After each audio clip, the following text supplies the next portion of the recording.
सारी पार्टियों ने प्रचार प्रसार को जोरों शोरों से करना शुरू कर दिया है। वहीं रैलियों की बात की जाए तो बड़े बड़े दिग्गज नेता आकर भी रैलियां कर रहे हैं। वहीं पर भूपेंद्र हुड्डा जो कि पूर्व मुख्यमंत्री भी हैं और रेस में भी हैं इसमें, और उनसे बातचीत कर लेते हैं क्योंकि वो लगातार अपना जो प्रोग्राम है वो इसी तरह से लोगों के बीच जाकर प्रचार प्रसार में लगा रहे हैं। बातचीत कर लेते हैं। हुड्डा जी हमारे साथ हैं। सर, जानना चाहेंगे क्या शेड्यूल रहता है, सुबह कितने बजे से निकलते हैं और किस तरह से प्रचार प्रसार चल रहा है?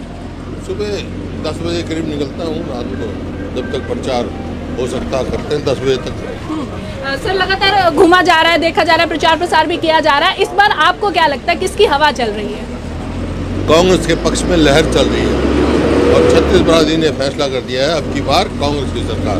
सर, ऐसा क्यों लगता है कि अब बीजेपी जो है वो बैकफुट पे आ गई है और कांग्रेस के जो है वो आगे सत्ता में आ रही है? क्योंकि 2005 से 2014 तक जो हमारी सरकार की उपलब्धियां थी और 14 से 24 तक जो इस सरकार की विफलताएं हैं वो लोगों ने तोल के देख ली।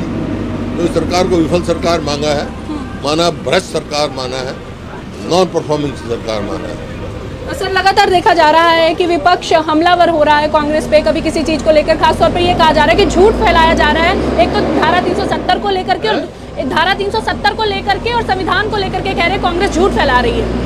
संविधान तो कांग्रेस ने ही बनाया है, तो वो संविधान को कोई बदल नहीं सकता।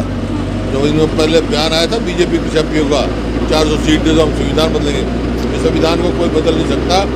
और इस संविधान में दादा अपना बाबा अम्बेडकर साहब के साथ मेरे स्वर्गीय पिताजी के दस्तखत है इस संविधान पे। हमारे होते संविधान कोई नहीं बदल सकता। सर, लगातार प्रधानमंत्री नरेंद्र मोदी भी हैं, नितिन गडकरी भी हैं, योगी आदित्यनाथ भी रैलियां कर रहे हैं। आपको क्या लगता है कोई फर्क पड़ेगा इनसे? देखिए, वो तो उनकी पार्टी का काम है, करेंगे, लेकिन लोग बन बना चुके हैं कांग्रेस का। कौन कौन से बड़े नेता जो हैं आपके साथ आगे हरियाणा में रैली करते हुए नजर आएंगे? राहुल गांधी आएंगे, खड़गे साहब आएंगे, प्रियंका गांधी जी आएंगे और भी नेता आ ही रहे हैं। कोई कहीं सचिन पायलट आ रहे हैं कि अशोक गहलोत आ रहे, लोग हमारे वरिष्ठ नेता सब आ रहे हैं। सर, सीएम के पद पर अपने आप को देखते हैं या फिर जिस तरह से दावा किया गया सुरजेवाला की तरफ से, उन्होंने कहा कि हम 3 जने हैं सीएम की रेस में? 3 की और भी ज्यादा है, अच्छी बात है। जितने ज्यादा दावेदार होगी उतनी पार्टी मजबूत होगी। सर, वैसे तो घोषणा पत्र भी जारी हुआ है, साथ ही अभी तक उसमें जो नुक्ते हैं वो बताए गए हैं। बीजेपी का कहना है कि हमने सबसे पहले सारे नुक्ते दे दिए, कांग्रेस के पास अभी चीजें नहीं थी इसलिए उन्होंने साथ ही चीजें जारी की। हमारा जो घोषणा पत्र शामिल हुआ उन्होंने तो कॉपी पेस्ट किया है, वो कॉपी पेस्ट किया है।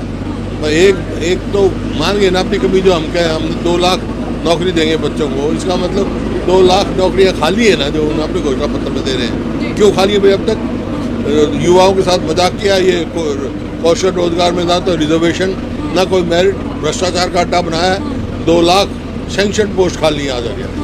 कार्यवाहक मुख्यमंत्री नायब सैनी कहते हैं कि अब मैं पहले उन सभी को जिनकी बात हुई है नौकरियां दूंगा, फिर मैं शपथ लूंगा, कहते मुख्यमंत्री बनता हूँ। कार्यवाहक का कोई होता है? कार्यवाहक क्या करेगा? ये तो चले जाएंगे। सर, आखिरी सवाल आपसे लेना चाहूंगी कि अगर कांग्रेस की सरकार आती है तो पहली कैबिनेट में ऐसे कौन से मुद्दे होंगे जो पूरे कर दिए जाएंगे? नहीं, जो हमने किया है एक एक करके सारे पूरे करेंगे। तो हमारे साथ थे पूर्व मुख्यमंत्री और कांग्रेस के सीनियर नेता भूपेंद्र सिंह हुड्डा, जिन्होंने बातचीत की और साथ ही साथ अपना सारा शेड्यूल बताया है कि क्या है काम का, और इसके अलावा दावा भी किया है। और इन्होंने ये भी कहा है कि सीएम रेस में हम 3 नहीं, बहुत सारे कैंडिडेट ऐसे हैं, हाईकमान जिस पर फैसला करेगा वही हरियाणा का मुख्यमंत्री होगा अगर कांग्रेस की सरकार आती है। वीडियो जर्नलिस्ट अजय बैंस के साथ लिविंग इंडिया के लिए हरसिमरन।